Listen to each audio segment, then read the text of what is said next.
Hey everybody, it's Master Gallengeist here, bringing you my review for Thor issue 3, and this issue got crazy, honestly. I mean, when I can say that the craziest, like, a wedding in this is not the craziest thing that happens, that's a big thing. So, we start off and we see that there's a wedding going on between Hela and Balder. We even see, like, Thor being a flower dog and everything, which was funny. And we're just like thinking, how did we get to this situation? This is a pretty big turn of events. I kind of thought this was going to happen, but then we go back and we kind of see how we got to this point. We see Thor kind of reflecting upon family and how you don't choose your family, but it's like a fire that you're forged into. And he's talking about all the stuff that he's fought, like Mangog, the Butcher of Gods, the Devourer of Worlds, and all that. And he's seeing with all the stuff that he's dealt with his family. He's like on the back of Fenris and everything. And he's musing on how his father can't grasp the concept that he wants to stay away from this family. And everything's kind of going south as we're going back to the whole train break. We find that Fenris is trying to pretty much take down and eat Thor. Tyr is shown to have been loyal to Hela and is pretty much trying to whoop Loki's ass. Hela is trying to take down Balder while Karnilla is attempting to help Balder fight off Hela. Pretty much trying to figure out who's going to be the reigner of Niflheim. And Thor is so confused at this point that Thor slams into Tyr. And Tyr had been pretty much calling Loki just a wimp, a weakling, a mewling kind of thing. But once Thor gets Tyr down, Loki's like, talking about a wolf's face. Like, anything but the mustache. So Fenris decides to take a dip in the Yold, and that's where it gets kind of weird because Thor is pretty much sinking down as well, but he's got to try and keep happy thoughts to make sure that he doesn't die. Talking about like mead, wenches with mead, that Jane Foster's alive, and that so is he, and he pretty much takes out Fenris. Hela is like wondering where Fenris is. He brings him up and everything, and crap, how she's like, damn it, that's not good. But they are interrupted as this fire goblin boat comes up, so they got to deal with that. We switch over and we see that Cinder has slayed Nidhogg, the mighty dragon, talking about how she's had stronger pets than this thing.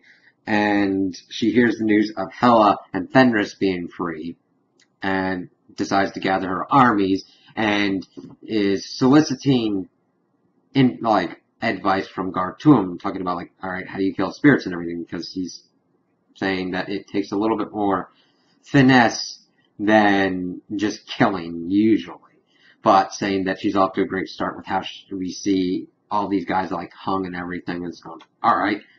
We switch back over and we see that they have dealt with all of the fire goblins that Hela's trying to get Tyr to use his Dinosaur to kind of take out the rest of them, but we see that Tyr doesn't have a mustache anymore. It's freaking hilarious. He's like, we see that Thor's goat has knocked the shit out of that dinosaur, and everybody just is starting to argue over what to do next.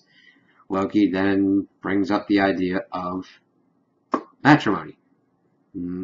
Neither of them wants Muspelheim and Cinder to take over Niflheim, but each one of them wants to rule Niflheim. Now, granted, you could put a case of which one would be the better one to rule Niflheim, but Loki's like, how about this?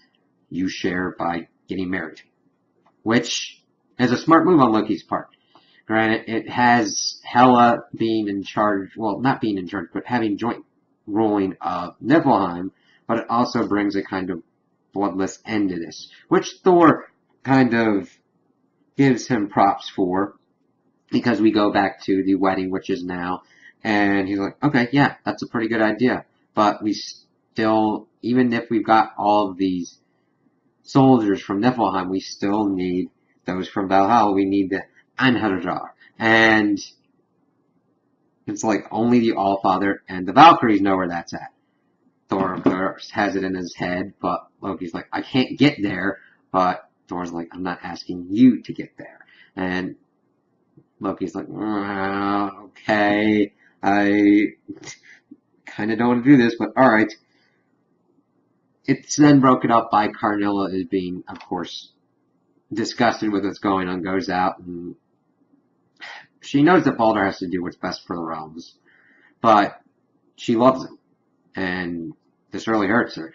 Goes and she's kind of talking to Scourge outside in his monster truck, and she's calling him Callispert and everything, because all he ever really loved was the blood axe, and doesn't really understand what she's doing, and he goes, well, we've got the fates and everything, and she's like, well, the Nornkeep has fallen. We all we all make our own fates now.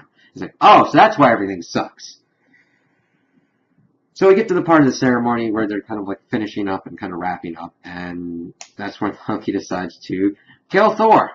And then we see him getting to the gates of Valhalla, which are pretty awesomely well done, because it's still reminiscent of when we saw Jane go there, but it's just, I really like it when they do this kind of stuff. So Thor's kind of going up there, and somebody goes, you have this stink of Loki's magic on you, so tell me why you're here, because the Valkyries aren't known for their patience. So it'll be interesting to see if Thor's able to get the Valkyries to get on his side and also get the rest of the warriors of Valhalla to help fight in the War of the Realms. So that's kind of his part, and we get to the part where the officiant is asking, alright, if anybody else has any objections, and then we see a stop thing going, and it's like, what the hell is going on? We had also, a little bit before, saw Balder and Thor, like, pretty much taking hold of Loki, because they're like, they don't know what's going on at the moment, they're kind of busy dealing with other stuff, but someone does object, and I was like, I'm already spoken for, and it's Thanos! I was like, holy shit! Granted, we also have the Infinity Stones in play now as well, but Thanos being involved in this is just nuts. It's just another kind of crazy-ass thing. I'm like, yes, it makes perfect sense. And I'm just waiting to see how this changes. If that's where the issue ends, I'm like, okay. What? And how is this gonna, like, what is this gonna do? I'm just like, the possibilities. It's so crazy. Like, is Balder gonna have to friggin' fight Thanos? What does Thanos want if he doesn't want to fight? How is this gonna, like, affect the War of the Realms? Is Thanos gonna get involved? What's gonna go on? I just can't wait to see where this goes. So, those are my opinions on the issue. Tell me what you guys think in the comments below. If you liked it, if you didn't like it, if you agree with me, if you disagree with me. Also like and subscribe, and I hope you have a good day.